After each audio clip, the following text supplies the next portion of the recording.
Welcome to AARP Illinois' virtual event. It's wonderful to have you with us. AARP is on a mission to connect with individuals across various communities, especially those aged 50 and above. We're here to listen, understand, and address the unique needs of you and your community as we age. Our goal is to enrich your experience by expanding our local activities, providing opportunities for you to discover and engage with all that life has to offer right here in your own community and virtually. As we journey through today's event, we invite you to consider joining our dedicated team of AARP volunteers. It's a chance to make a meaningful impact and help us better serve those 50 plus across the nation. Connect with us and be a part of this vibrant movement toward positive change. Welcome, and let's make this event both fun and transformative.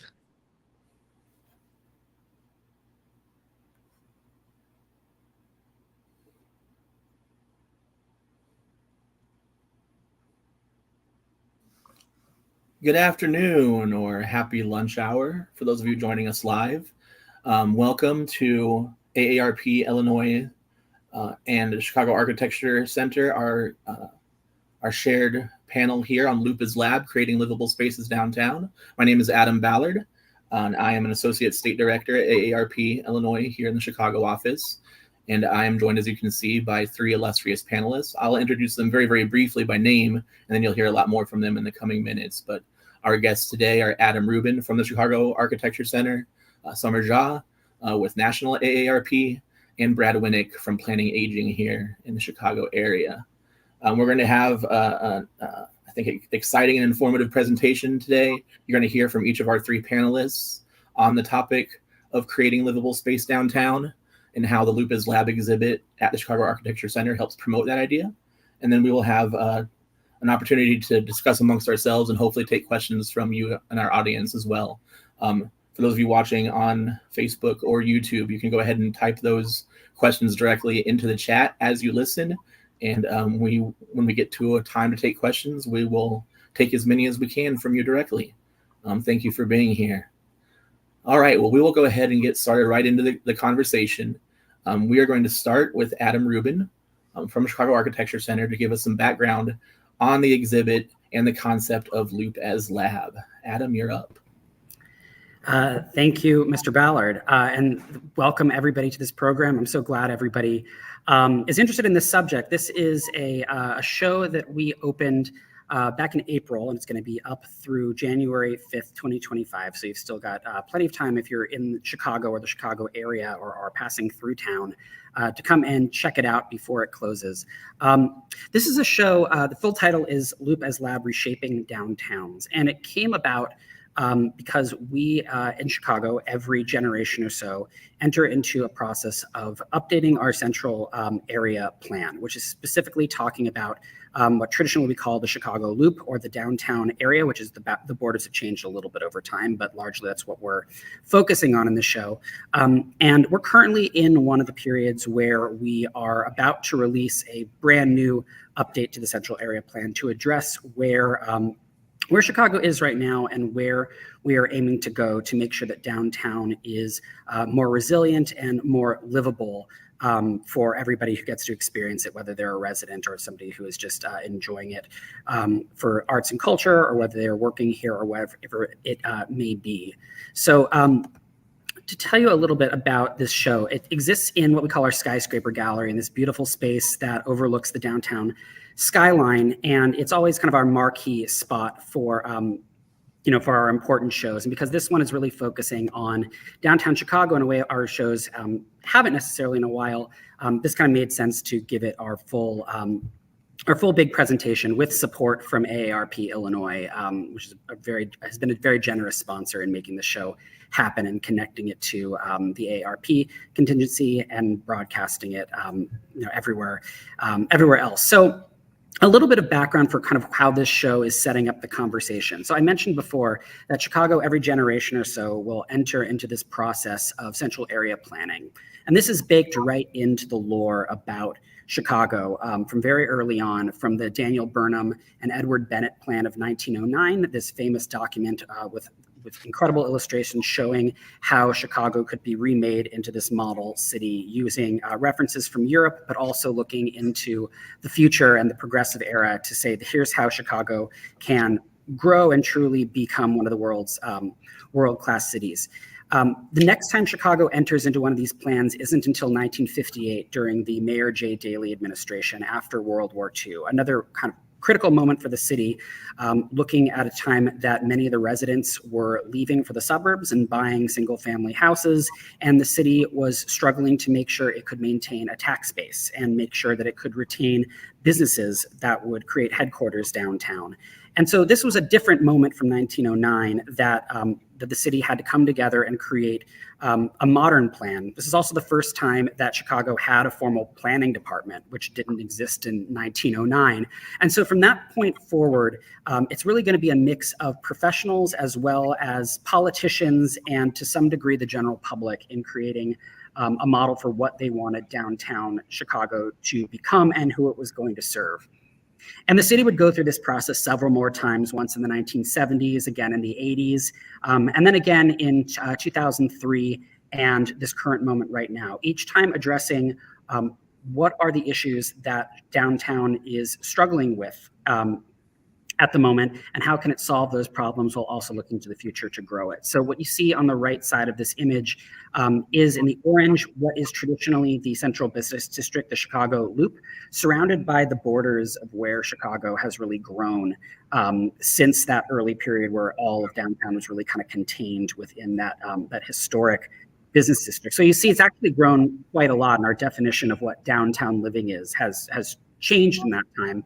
And much of this area is going to encompass residential neighborhoods, some places that are residential with meaning high-rise living, and some places that are much more mixed use, low-rise living, single-family houses, some maybe 3 or 6 flat units, but a real mix of different building types and different types of living experience within this general area. And what the show is doing is it's really looking across time, going back to how did we address a problem during an earlier instance of one of these central area plans, and how has that issue changed. So for example here, one of the sections of our show is talking specifically about residing where you work. And I'll talk a little bit about the 4 quadrants of the show in a moment. But I wanted to show you these 3 images to kind of illustrate this point. The first one on the left is a couple eating breakfast on their balcony in Marina City, which was a brand new development in the late 1960s, attempting to bring young professionals back to live downtown, to live near where they worked, with apartment units that were really set up for singles or married couples who did not have children, but not too much larger than that. The image in the middle, again, is showing the Fulton Market District, so a historic warehouse and packing district just outside of the traditional downtown area that really became a focal point for an adaptive reuse program to renew historic industrial buildings and mix them in with a range of other amenities such as apartment towers, new commercial office buildings, and things like that to create a vibrant mixed-use district where people could live, but also where people could work and be entertained. This is a project from about 20 years ago, and it still exists today and thrives pretty well. But those of us who are in Chicago also know that it's a largely expensive district to live in or to entertain yourself in. Also comes with a number of different traffic problems that some have been mitigated by things like ride shares and other things that are dealing with the same problems of congested arteries that we've dealt with for years in downtown areas. And then on the right here, we have the historic LaSalle Street corridor, which is sort of ground zero right now for an example of where we can look to a formerly commercial district, largely a banking district or a trading district, and see how we could remake older buildings to serve current residents today. How do you take an older building meant to be office space and turn it into something that is residential and within reach for a range of different types of city dwellers. So overall, we use this approach throughout the entire show to kind of say, here is where we've been, here's where we recently were in the past, and here's where we want to get to in the future. And the way we do this is we talk largely about residing downtown, particularly in this section.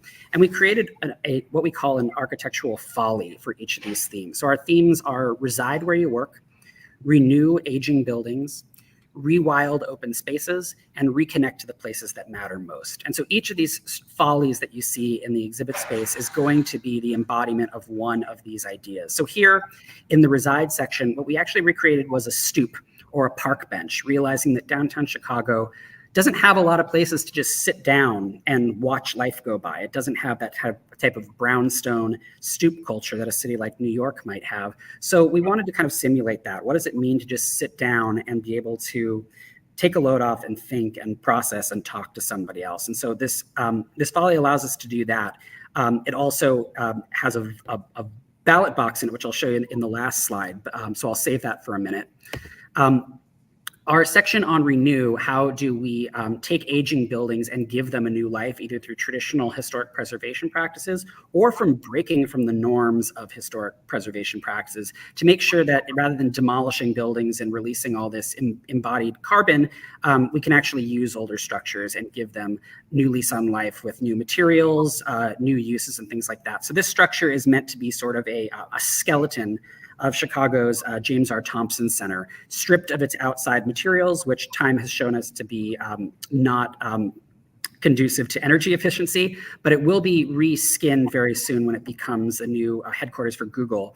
And the ping pong ball activity that you see on the right, these orange ping pong balls, allow guests to come in and vote on how they would like to see a public experience integrated into a new privatized building that had a long history of being a public building. So you could vote on whether you wanted to see farmers markets in there or cultural performances or shopping.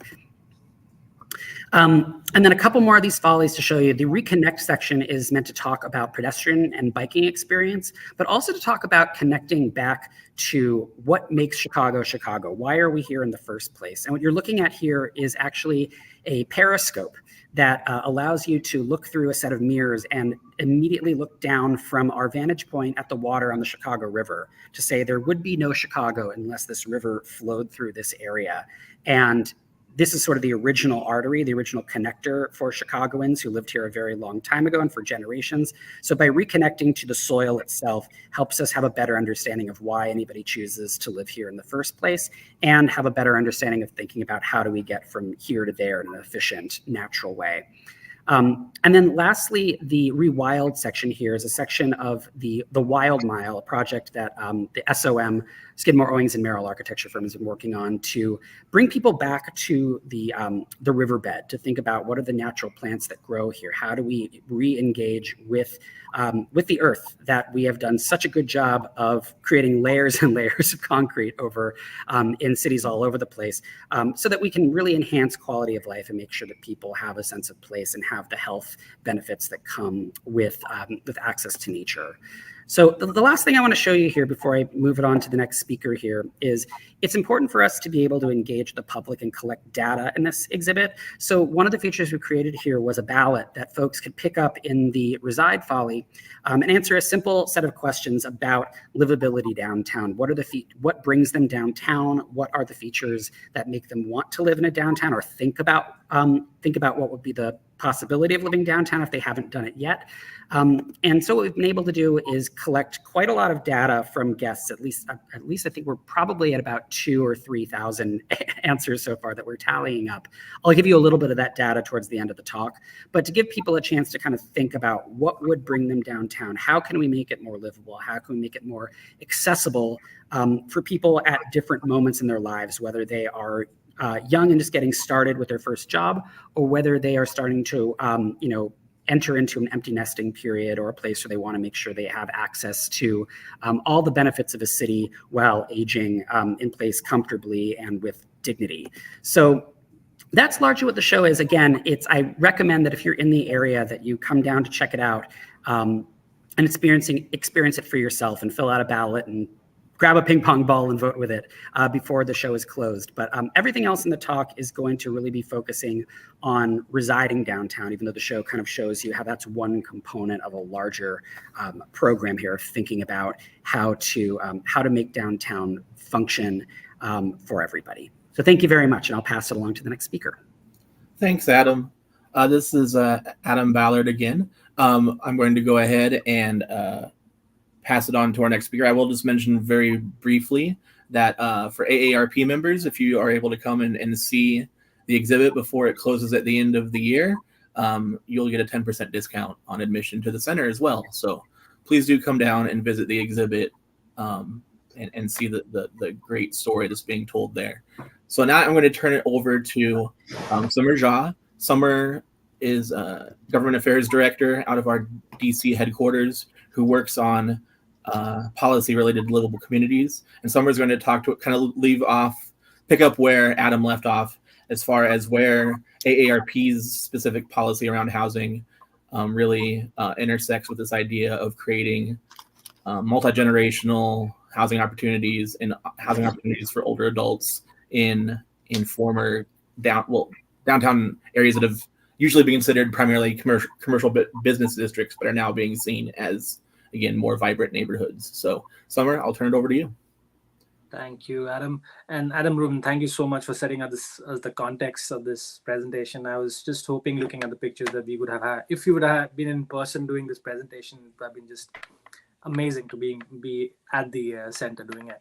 So as Adam Ballard had mentioned, my work is related to advocacy and government affairs.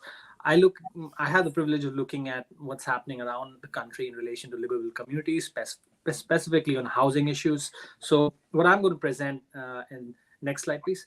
What I'm going to present in the ongoing slides would be that the different kinds of work that AARP have been doing in the housing advocacy space, which will give you an idea about the importance of having a more livable space, having a more livable community, not only outside downtown, but also downtown area. So this is what we'll be discussing in the slides that I will be going through. Next slide. And this is one slide I always present when I'm doing any housing presentation across the country, is that, just to emphasize the fact that housing is not a monolith. There are so many different issues that affect housing in your community. And these are the few ones that I've put that in the slide, but I'm pretty sure there are more issues that affect affordable housing and affect the housing crisis that's happening. So just wanted to set the stage on this. More or less, what we will be looking at in this slide is the first one, this is land use and how land should be used in different parts of the city to make it more livable. Next slide. So just setting you to say this slide and the next, you can go to the next slide also, is what I'm presenting is the data on homelessness and eviction. I just want to set the stage saying there is an issue with housing. There is a housing supply shortage. There are people who are facing eviction, and there are people who are experiencing homelessness. This is the data that we have prepared. We have an internal dashboard which was done along with Statista, where we have data on eviction and homelessness at the county level and the state level. So this is something that we have developed, and I just wanted to share this to just set the stage that there is a housing issue that's happening, and we are trying to address it through different housing bills. Next slide. One of the most important things that we've been working on as ADUs, and as far as I know, I think Chicago does have an ADU bill, but not a citywide, but I think certain districts allow ADUs. But just to provide a context, what is an ADU? ADU is, as the name suggests, it's an accessory to the primary unit. It's an independent living space, and it is something that, from our perspective, from AARP's perspective, we have been advocating for across the country. Next slide. The reason we do it is that it provides for independent living, as I had mentioned earlier, but also provides space for loved ones. You also provide space for caregivers. For example, if you have a house and if you have an ADU, you can actually have the caregiver live in the same property. And we have all heard during COVID, the nursing home crisis that happened, and there are lots of issues with it. ADUs does play a huge role in caregiving. So that's why we have been advocating for that, including issues that when people want to downsize, when older adults are reaching at a stage where they cannot upkeep the primary unit, which can be really big, they want to downsize and still use the primary unit to rent it out, for example. And so there's an issue. There's also an advantage of getting extra source of income through ADUs. Next slide. In relation to what's happening across the country, at the federal level, you will not see a zoning legislation. There will never be a uniform federal zoning legislation. But what's happening is that there is enough discussion happening at the federal level.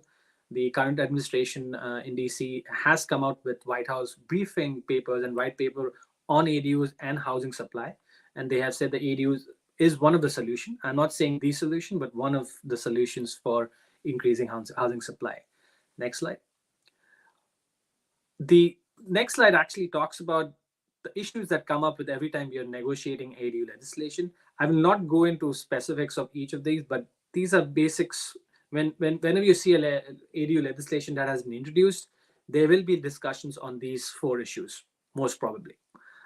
It is because there are different players and stakeholders in ADU legislation that want different requirements. But I will just touch upon a couple of ones which are important. One is the owner occupancy one. It is really important, from our perspective, is that to allow owners to either stay in one of the units. There are lots of ADU legislation which are very restrictive and say that the owner has to stay in both the units. It has to be owner occupied for the ADU accessory unit as well as the primary unit. It is problematic because then not only there'll be issues with financing because the bank will not provide you loans because it's a very restrictive covenant, but also the issue like you cannot use it for caregivers. Like, for example, caregivers cannot come and stay. You cannot have an extra source of income. And if the use of that ADU is over, what are you going to use? What are you going to use the ADU for? So we advocate for making sure that there is less restriction on that. And this third one, the second one I want to discuss is the third point here about conditional use permitting for ADUs. What we advocate for is ADUs by right. Like every property owner should have the property right to make an ADU. They should have by right. There should not be any subjective criterion when you're applying for ADU permits. Like your neighbor should not come to the public hearing and say they don't like you building an ADU. So that's one of the things that we advocate for, is have an objective list. If the owner satisfies each of these objective criterion, they should be allowed to build an ADU. Next slide.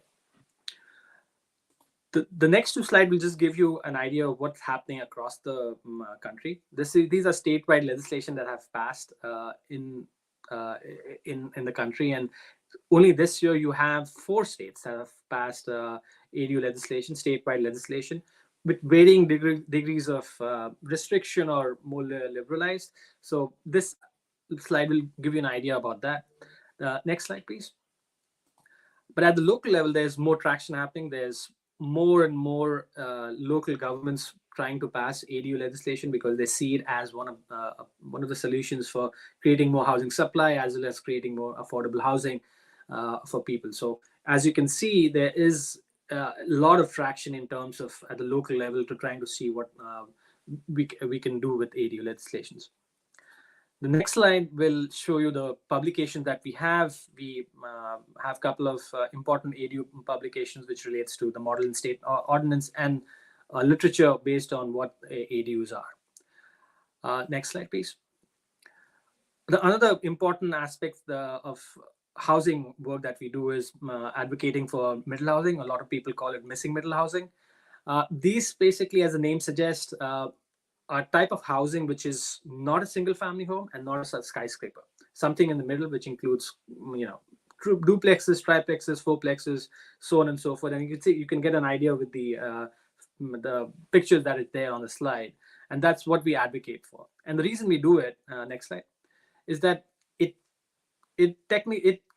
meets the housing needs of growing communities. A lot of times older adults need housing options. They don't want to stay in the big house that they're staying in. So if these houses are coming up that provides the housing option for older adults, typically it will be of a lower cost compared to a single family home. And also it's smart land use and sustainability. As we were talking about, as Adam had started the conversation saying, you want to reside where you work. This is an option where if you build more middle housing, it creates an option where people can live or live close to the place where the workplace is. Next slide. The next two slides will give you an idea of what's happening across the country in relation to middle housing legislative landscape. There's a lot of discussion on allowing multifamily housing, allowing more housing of different types, and making sure that land is not exclusively single family zone. I'm not saying they're eliminating single family. I'm very careful of that fact. You're not eliminating single family. All you're doing is you're allowing more different housing types being built, and that's what these legislation do. And I wouldn't go specifically on a lot of the legislation, but I can tell you that all these legislation, and the next slide, please. All these legislation, what the common thread is that they allow for multifamily housing to be built in the single family neighborhood also. Next slide. The next two slides, again, will give you an idea of, actually, let's go to the next slide after that. The next slide actually shows you there's more traction happening at the local level again. There are not a lot of statewide legislation on middle housing, but at the local level, a lot of local governments want more housing being built, so they are allowing for multifamily housing being built in the city, in their county or city. So that's a good example of how local governments can advocate for more housing supplies being done, and also housing that is related to residing in the place that you work. And I will be discussing transit-oriented development, but this is another example how local governments have gone into creating more housing through transit-oriented development also. Next slide. We have a couple of middle housing publication. We have the local and state model ordinance on middle housing, and also the literature on it, just explaining why middle housing is really important, and also explaining how middle housing is beneficial for the community and the people who reside in the community. Next slide. As I was mentioning, this is an important thing that we have been advocating for, is creating housing near transit.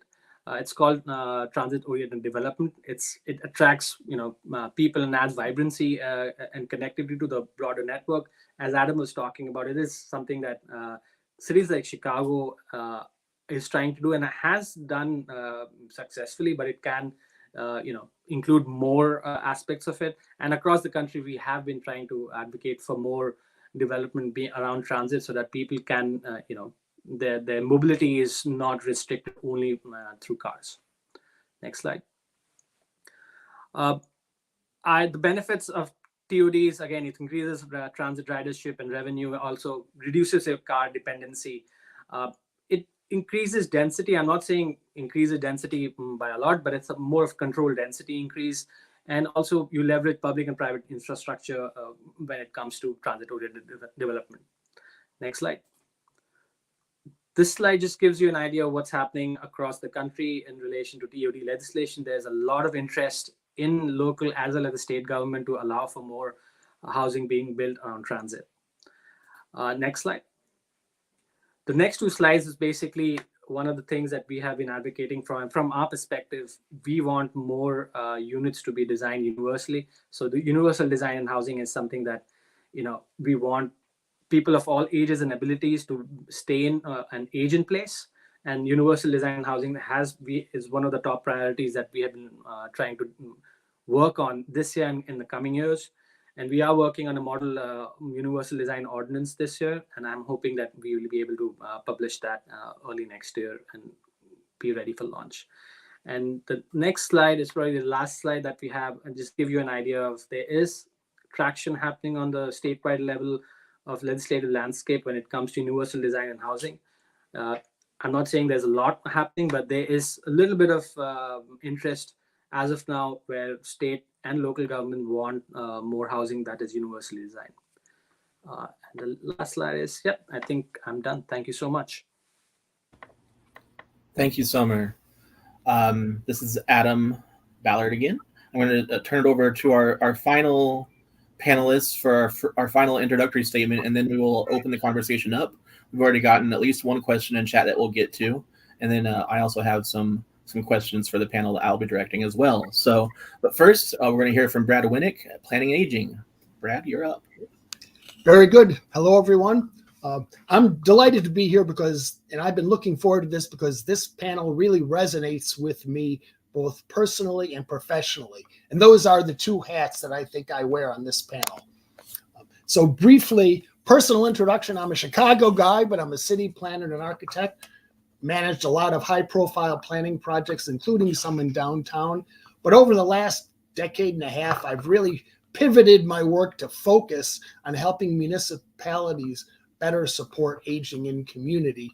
And for the past 3.5 years, I've worked with various communities on developing aging in community strategies, which I frame in a broad livable communities framework, because I've come over time to see, as several of my colleagues have suggested, that younger and older people want a lot of the same things from their neighborhoods and communities.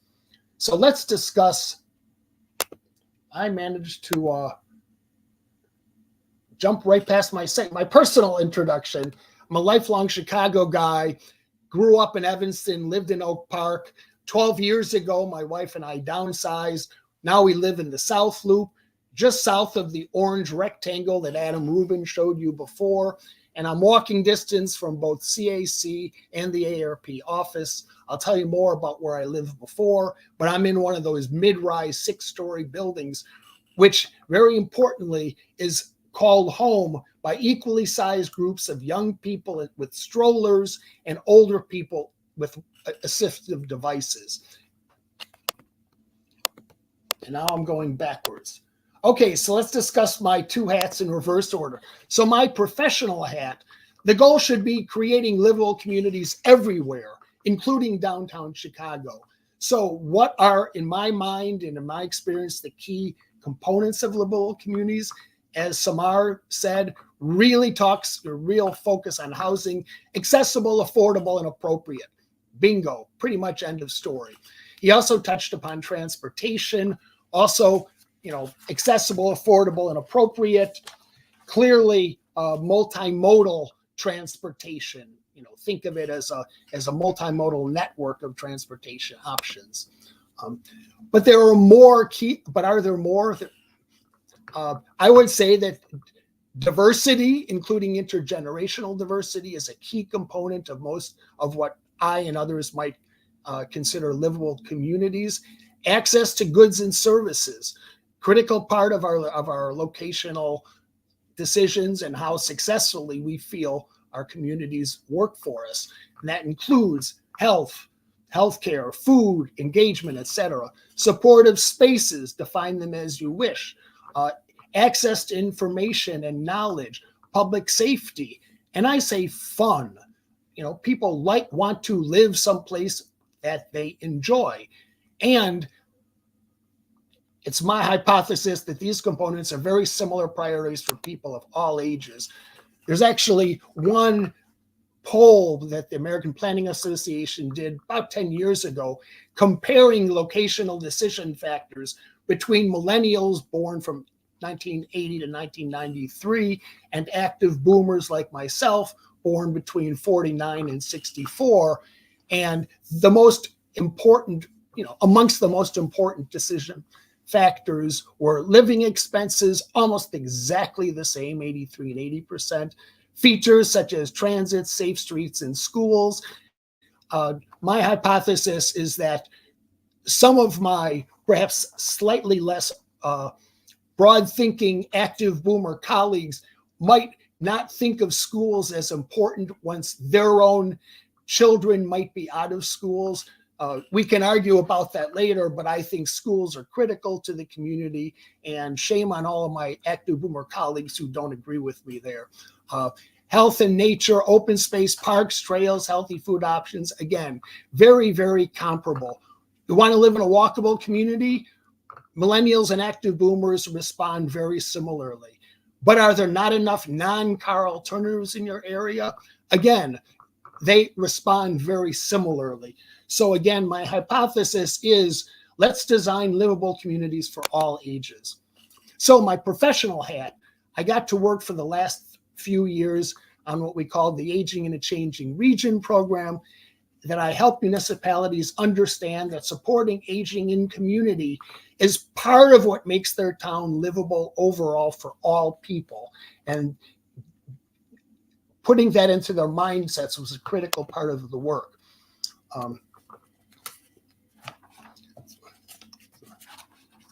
So my personal hat. So why, as Adam Rubin was saying, why has Chicago got more of a 24/7 downtown than most communities, most cities?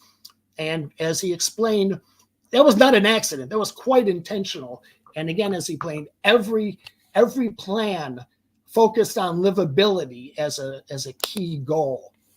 So the redevelopment of loop adjacent vacant rail yards into a mixed use community called Dearborn Park, which is where I live, was a focus of the 1973 Chicago 21 plan. And I do have to tell you, there was a pretty contentious proposal. It was opposed by many who saw it, perhaps with good reason, that Dearborn Park was in part set up as a barrier against lower income people living too close to the downtown, which might have been seen as a negative to other people.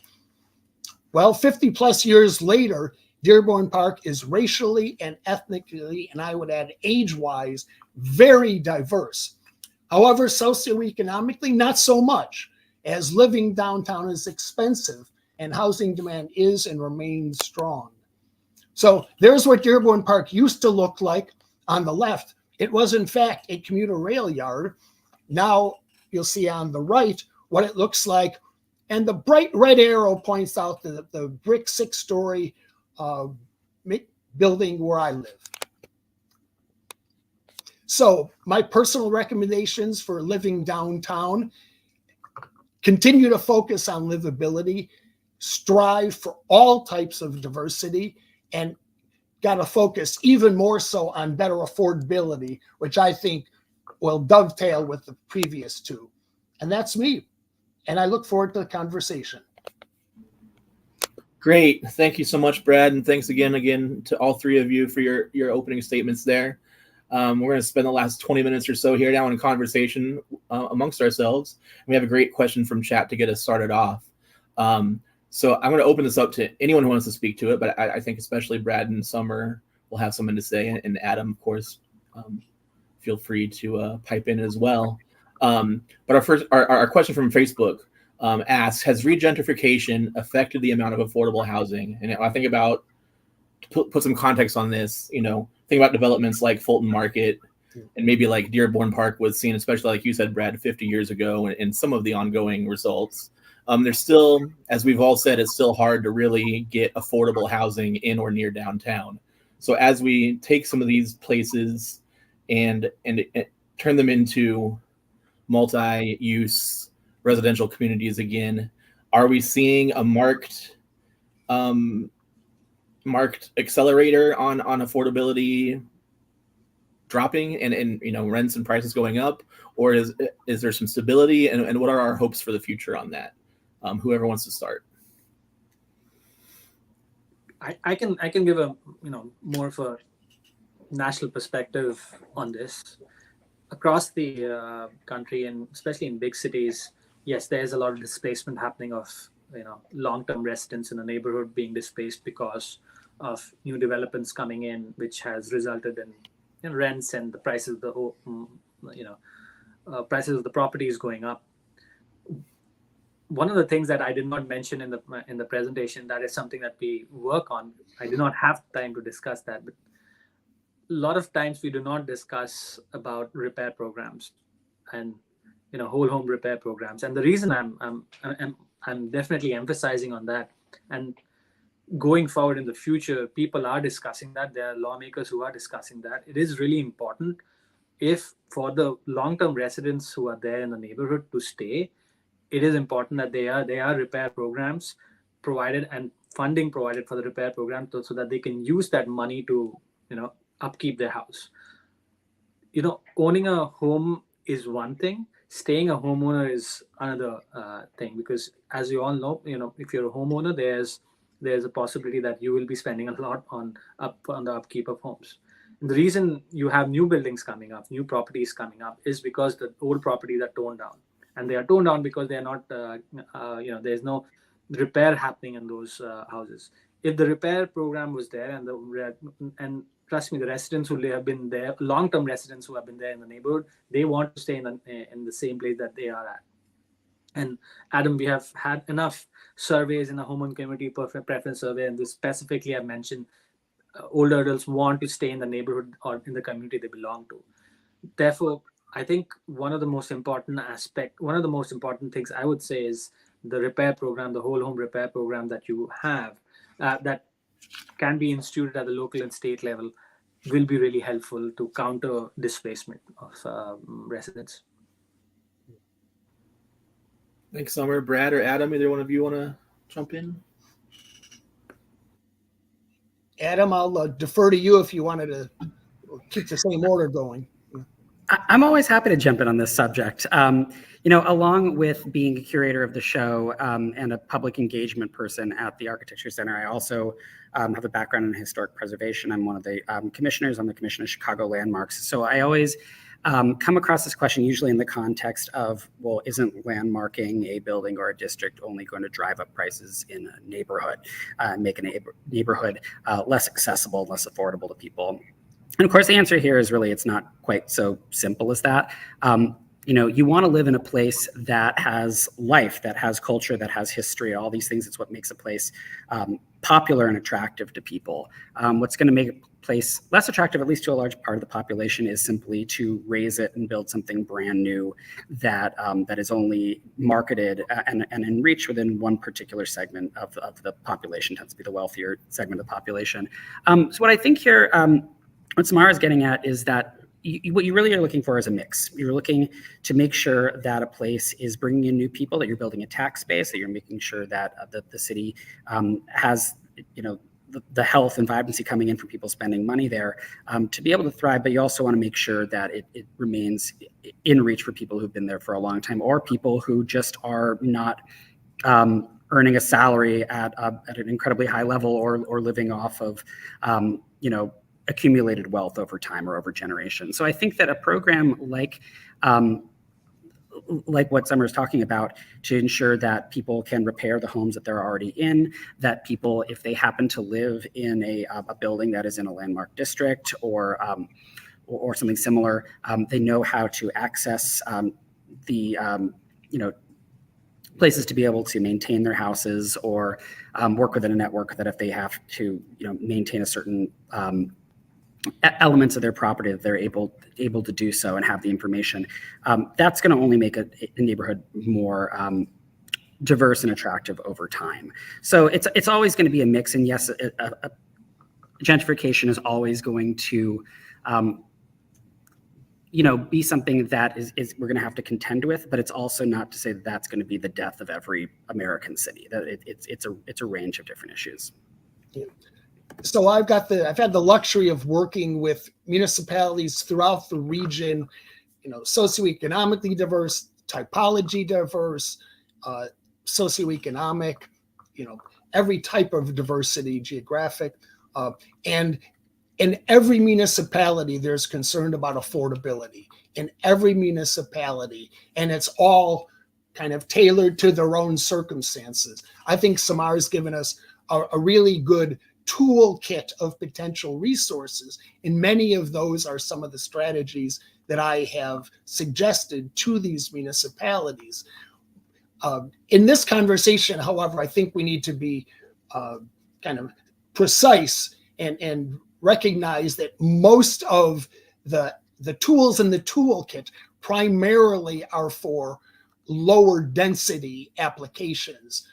There won't be accessory dwelling units or missing middle housing in downtown Chicago. So not to say that all of everything that Samara said is not valuable and important, but with respect to downtown Chicago, I think it's some very different issues. And frankly, it's not going to happen just because, of the market is there. Affordable housing in the city of Chicago will require and does require significant fiscal assistance. So I want to just kind of, Adam touched upon, and he showed you a great image right down LaSalle Street, the LaSalle Street corridor. So everybody who's listening to this, Google after we're done. Either it's called the LaSalle Corridor Adaptive Reuse Proposal. That's probably the bureaucratic name, but online it's mostly known as LaSalle Street Reimagined. And what that did is it asked the development community in partnership with the affordable housing community to come up with strategies and proposals for existing underutilized or frankly almost vacated buildings along the LaSalle Street corridor. Got a number of proposals. There was a whole sorting process and assessment project. Right now there are 4 finalists, and these finalists, the city's inducement was, that's a tax increment financing district. We're not going to talk about tax increment financing. Think of it as easy money that the city can focus on affordable housing. So the 4 finalist proposals cumulatively asked for $151 million of unspent tax increment financing money, which is sitting in a bank account. And these 4 proposals cumulatively would provide up to slightly over 1,000 new housing units, largely taking what had been commercial and office space and converting it into housing. And of that 1,000 plus, about 1/3 of that is affordable housing. So that is, I think, one of the more dense downtown components of the complicated challenge of affordability downtown, which, as I said previously, if we don't address the affordable housing, we're going to make downtown increasingly lovely places to live for those of us lucky enough to live there. And that's not an age issue, that's just a reality issue. And Adam, can I just add one more thing to what Brad's saying? Please do. The question was about gentrification, right? So gentrification, technically the term is, you are basically, there's displacement of the long-term residents out of the neighborhood. That's what gentrification is. But we are also talking about how we want more inclusionary zoning, more in mixed income housing, where people from all economic strata can live in a neighborhood, right? That's what we're also talking about. So let's not conflict 2 things. Gentrification is about making sure the current residents do not lose their property. And if we were to include mixed income housing, which is, I think, a great tool, and I can tell you an example right now in New York City, the Hudson Yards, which is, if you see that area which is being built in New York City, the Hudson Yards area, which is a multi-billion-dollar development, right? They actually have mixed income housing there in that, where AMI levels of area median income levels of 40%, 60%, 120%, all people who belong to that AMI level can will have a lottery system where they can get houses there. So there are enough examples. I'm giving a New York City example because that's a comparable one with Chicago.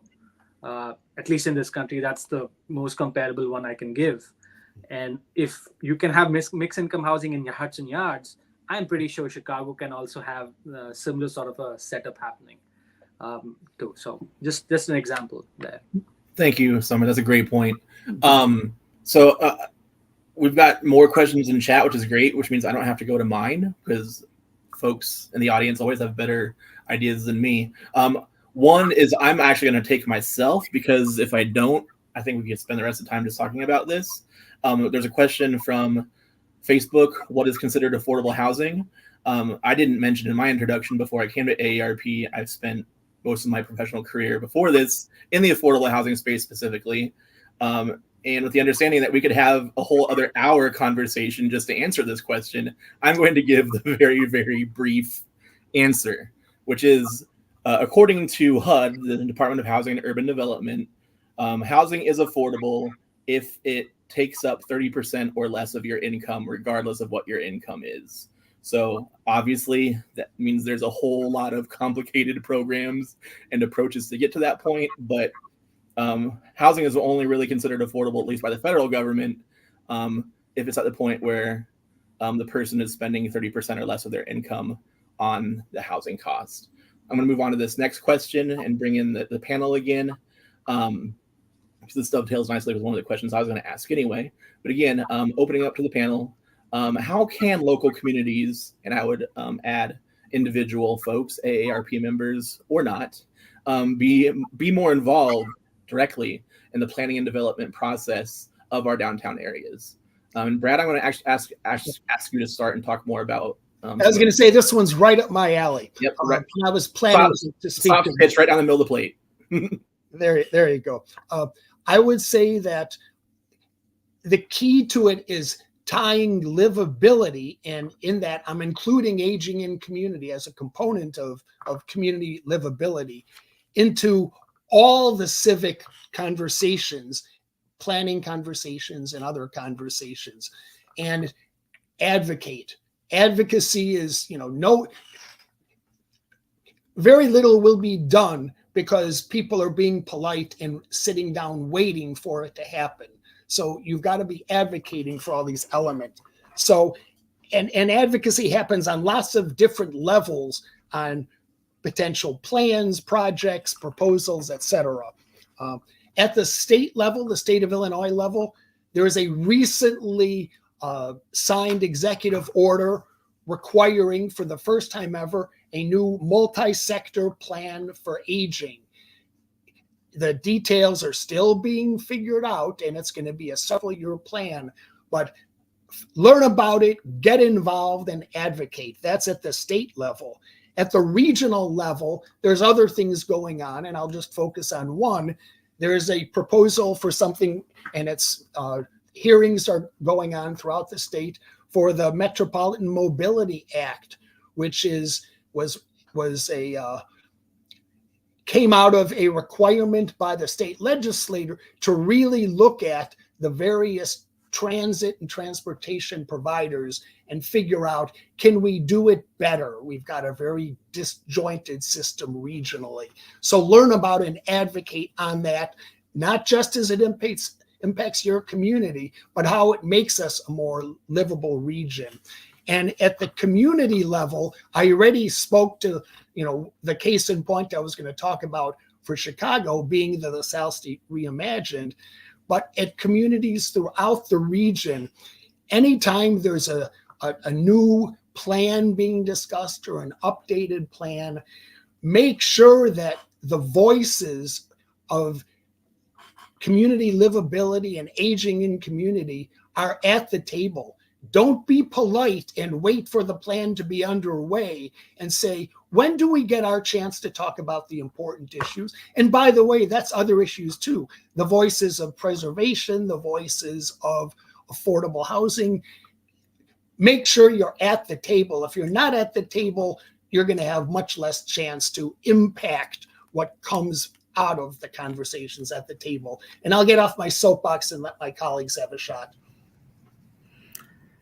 I'll go ahead and jump in. I'm going to borrow Brad's hat metaphor for a second and put on my historian hat and say one thing that interested me in this exhibit was really looking back through this trajectory over 120 years of how people planned. And when you go back to 1909, let alone 1958 or 73, you're still largely dealing with a handful of connected people, either metaphorically or literally, smoking cigars in a back room discussing what's going to be best for the masses, or more likely what's going to be best for a small interest of people to grow the city.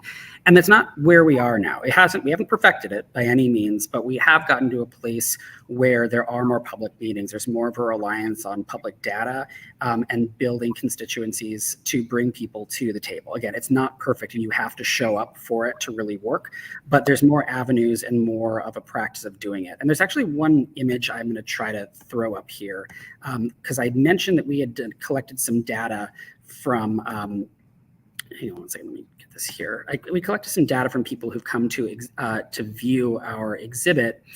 And here, I'm having trouble bringing this up right now. Maybe I might just read this to you because I don't know that you need to see a graph to get this point here. But we asked people if they could consider making downtown their primary residence, what factors would they imagine to be the most important part in their decision making? 65.5% of people said availability of affordable housing, followed by safety and security and efficient public transportation at about 42 and 45% respectively. But by 20%, people came in and said affordable housing. This is just a sample set of people who bothered to come and visit the Lupa's Lab exhibit. And our intention here in collecting all this data is not just to do it for our own public programming or our own interest within the office, but is to actually share this with people in the planning department at City Hall, to share this with firms who are working on projects like LaSalle Street Imagined. We just know that we have a pretty direct way to be able to collect data from the public and synthesize it quickly using some Google Forms and report it back out. So this, again, showing up sometimes might be making time to go to a public meeting at 6 o'clock at night when it's only convenient for certain people to be able to get out of their house and show up at the table.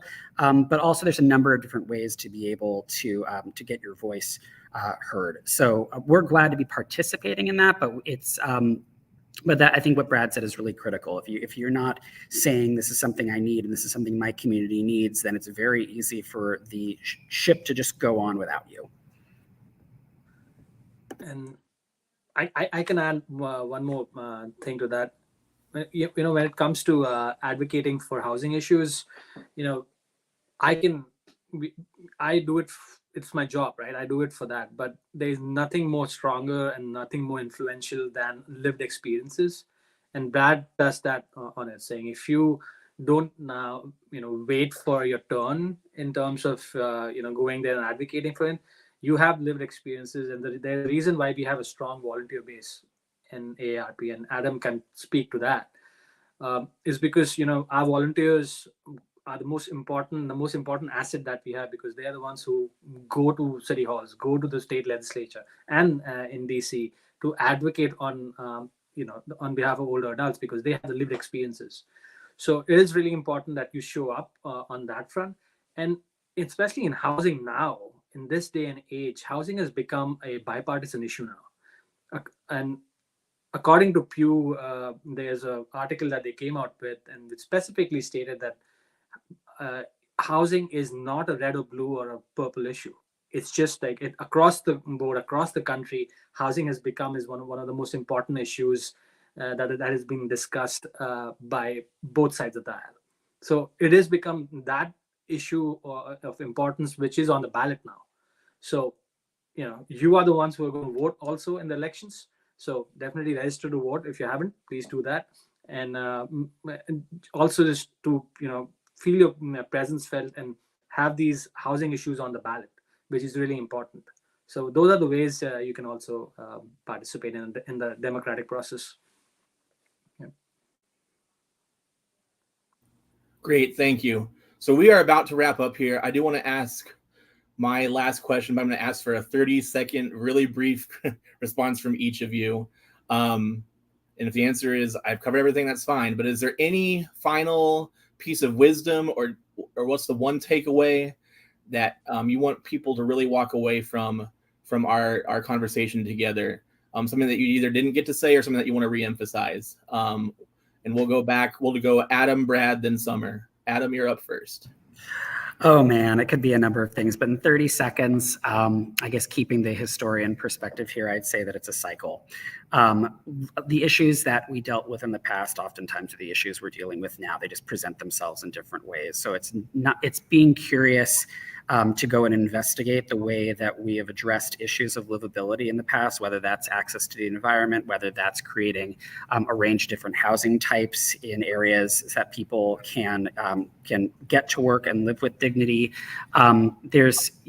We've been trying to solve the riddle of how do people live comfortably and with dignity and in a way that is sustainable for a very long time. So while we find it presents itself looking differently from generation to generation, oftentimes we're trying to solve for the same problem. So being curious as we charge forward is critical. It's all about approach. And let me recommend two approaches. take a whole of government, whole of community approach in all of the issues of community livability, and take a multi-generational approach. Livable communities for all ages generally includes and dovetails with strong and recommended aging in community strategies as well. So take a multi-generational and a whole of community approach. I think the last one I would want to say is, Adam, in your presentation, Adam Rubin, in your presentation, you had a black and white picture there of a couple sitting and having, a breakfast. And that also emphasized the fact these concepts that we are talking at, especially the concepts that I was talking about, is not a new concept. These are all old concepts which got lost, especially in the 1950s era, and where the single family boom happened and there was a lot of segregatory laws being passed. Now it's coming back. Now people are realizing that that kind of housing policies that were there before was good, was something which was beneficial for people to have more housing. I always give this example. The most famous person to have ever lived in an ADU is Fonz from Happy Days. So just think about it. 1960s show, he was living in an above garage apartment. That's an ADU, independent living unit. So it's not a new concept. And if you've read The Great Gatsby, it actually features an ADU in that. It's a 1920s novel. So I'm just trying to emphasize the fact that these are not new concepts. People have been discussing it for a long time. It just got lost in the middle, and now it's coming back. I'm hoping that more and more people will start talking about it, and we can take the housing advocacy forward from there.